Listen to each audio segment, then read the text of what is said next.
Greetings, salutations, and welcome to our first deck introduction video.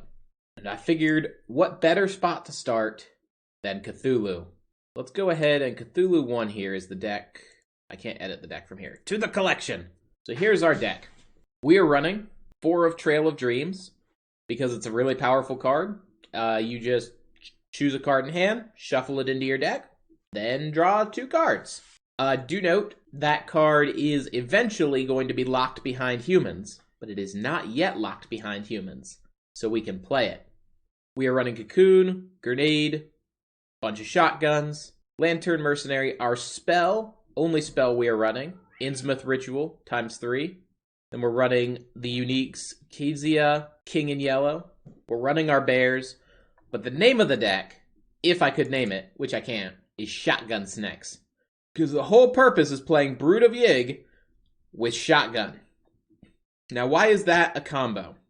Well, let's go back over here and look at those. So Brood of Yig, there it is. It's just a lethal serpent, gives a creature 1 strength, then that creature suffers 1 damage. The reason it's important is because it's got lethal. And while when you use the shotgun and shoot, it doesn't deal lethal damage, it means this 1/3 is suppression, and it's able just to keep attacking until removed. And so, gives it really nifty little abilities to clear lanes and kind of command an area until it gets grenaded out. We are running 5 weapons, because we are running Merchant to draw weapons. And Grenade's pretty okay.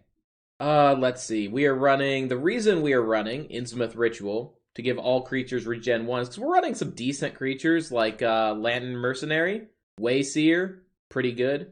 Notable, Wayseer, if Wayseer receives damage and starts getting a higher attack as a gunslinger, also doesn't receive retaliation damage. For Madness, we opted to go with Masochism. The reason we did that is because, well, we're going to be doing a lot of damage to our own creatures anyway, and so that gives us benefit from Hungering for Pain. He comes down as a 2/2 once Madness comes in, allows him to inflict damage. Creatures hurting themselves also will trigger Fighting Bear, who is seeing play in this deck as well. So yeah, we've got some nifty shenanigans we can do. Let's go ahead and take it out, see how it does. Cats have moved off camera, so I'm going to pan the camera around while we're spawning in. See if we can catch a napping kitty. No? We'll just put it on the door then. We'll see a kitty if they come in. Alright, so you will draw us an Innsmouth Ritual. I don't need that. For an early contest, deep 1 is okay, so I think we're just going to keep sated and see if we can draw something 3 or 4 drop. Alright, picking up a Cocoon's not bad. We'll just go ahead and draw. Cocoon last will create a Lang Spider, reduce its cost by 4, and our leader suffers 4 damage. So why is that not a problem? Why is dealing 4 damage to our face not really an issue? Well, it's because of Cthulhu's leader power. Your leader has regeneration 1 when he gets down to 10 health or less. So even though we're going to be taking early damage, we're going to have ways of dealing with that. And so he's going to drop us to 13. We'll use the sated deep 1 over here, consume the other Cocoon. So we'll get knocked down to 9. Terror's at 2, but most of our creatures are built around a sanity of 3, or, well, 0. So the Horror's not an overly troublesome number. So he's going to use an Uppercut, throw down his Lang Cocoon. You've got regen 2. The healing you up's not really going to be that difficult.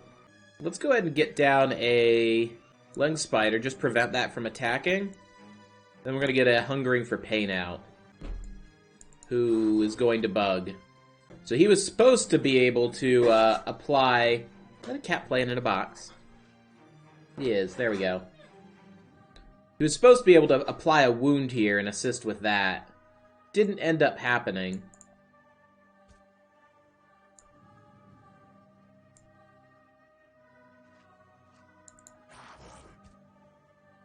We'll drop a Lang Spider here just to theoretically shackle the Lantern Mercenary.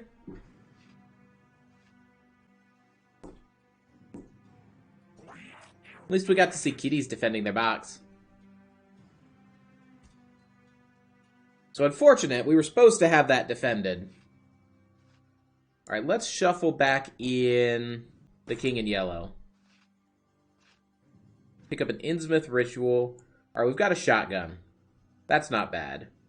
Let's go ahead and give this Lang Spider... No, you need to get the shotgun. We'll shoot here. Take that trade. Bump. Give us a heal. And you regen for 2. Alright, so just a couple early bugs, but otherwise, we're doing pretty okay. I'd like to get Innsmouth Ritual played before I start throwing down Lantern Mercenary. So I think what we're going to do is we're going to use some of our contract bindings here.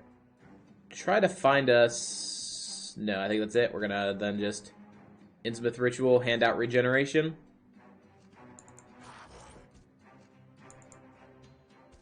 And this cocoon will just guard us. It's a cocoon with regeneration 1. It's kind of nifty. Oh. Rip shotgun spooter.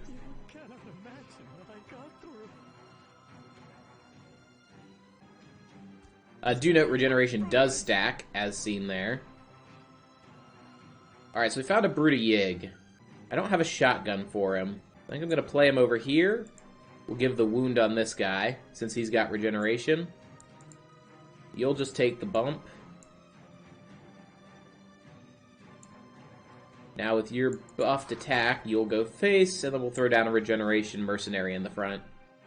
He can bypass us and directly attack Yig, or the Serpent, but oh well. I think it's still a pretty okay setup. If I were him, probably would have used the pistol shot there and then taken the clear.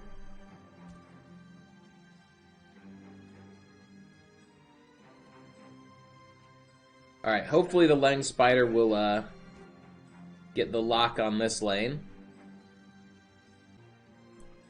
We've already taken more damage than we're supposed to, partially because the shackles weren't going through, but they did go through this time.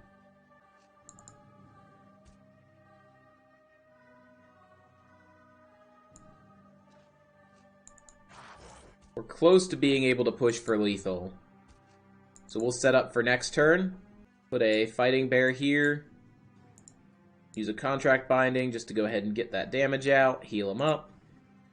You guys all have regeneration, so we'll just heal you.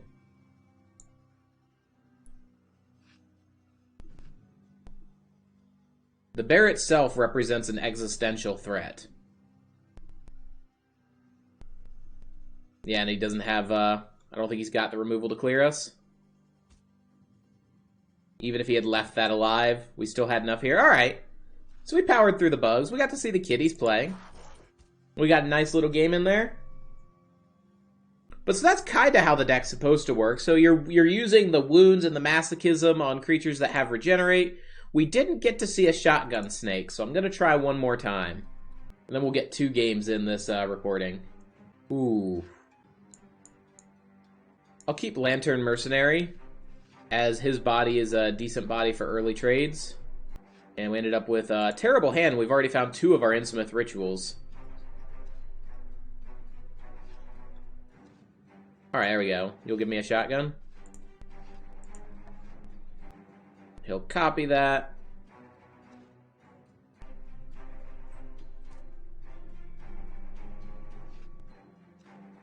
Do I use the grenade here to clear? Probably.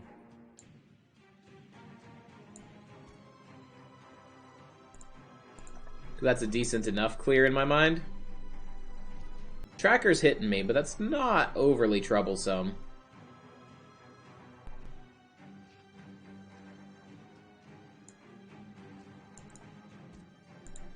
Just ping him so he doesn't have the clear trade. Alright, the mosquitoes are coming down.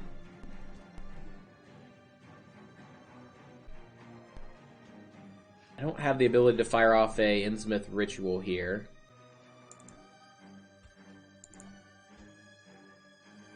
I think I'm just going to play out the Lantern Mercenary.